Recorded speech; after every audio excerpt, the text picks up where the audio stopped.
Leuc, le lièvre et le génie de la forêt. Il était une fois, dans une grande forêt d'Afrique, à l'époque où les animaux parlaient encore, vivait Leuc le lièvre, connu de tous comme malin et intelligent. Mais malgré cette réputation, Leuc n'était jamais satisfait. Au fond de lui, une question le tourmentait. Pouvait-il devenir encore plus intelligent ? Un jour, décidé à en avoir le cœur net, il alla trouver le génie de la forêt et lui dit avec respect « Génie de la forêt, j'aimerais être l'animal le plus intelligent de tous. Peux-tu m'aider ?» Le génie le fixa longuement, comme s'il lisait au fond de son esprit, puis répondit d'une voix grave. « Je peux t'aider à une condition. Tu devras réussir 3 défis. » Il poursuivit. Premier défi, vois-tu cette cruche ? Ramène-la moi remplie d'oiseaux vivants. Deuxième défi, vois-tu ce bâton long comme un python ? Trouve un serpent de la même taille enroulé autour de ce bâton. Troisième défi, ramène-moi 3 lionceaux.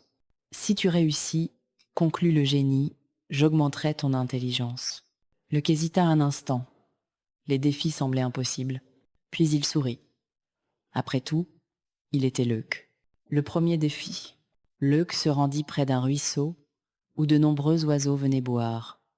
Il observa les lieux, réfléchit, puis se mit à marcher de long en large en répétant à voix haute.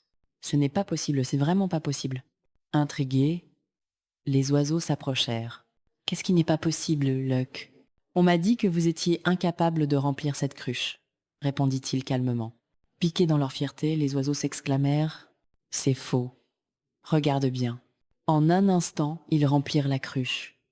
Aussitôt, Leuc la referma et s'éloigna discrètement. Premier défi accompli. Le deuxième défi, dans une clairière fréquentée par les serpents, Leuc recommença son manège. Ce n'est pas possible. Kaa, le python, s'arrêta aussitôt. Qu'est-ce qui n'est pas possible, mon ami ? On m'a dit que tu n'étais pas aussi long que ce bâton, répondit Leuc. Furieux et vexé, Kaa s'allongea de toute sa longueur sur le bâton pour prouver sa force. Sans attendre, Leuc saisit une corde et attacha solidement le serpent. 2 défis réussis. Le troisième défi. Le dernier défi était le plus dangereux. Comment éloigner une lionne de ses petits sans se faire dévorer ? Leuc observa longtemps la scène, le cœur battant. La moindre erreur pouvait lui coûter la vie. Finalement, il eut une idée. Il trouva une chèvre et l'attacha non loin de la lionne et de ses lionceaux. Il frappa la chèvre, qui se mit à bêler bruyamment. Attirée par le bruit, la lionne s'éloigna précipitamment. En un éclair, Leuc s'empara des 3 lionceaux. Fier d'avoir réussi les 3 défis, le cœur battant de joie, Leuc se hâta de retourner voir le génie de la forêt. « Voici ce que tu m'as demandé. Une cruche pleine d'oiseaux, un serpent de la taille du bâton et 3 lionceaux. » Le génie sourit, impressionné. Leuc, ces épreuves n'auraient pu être accomplies que par un animal déjà très intelligent. Je n'ai rien à t'ajouter.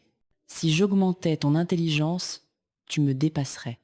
Va et sois fier de toi. Tu es déjà l'un des animaux les plus malins de la forêt.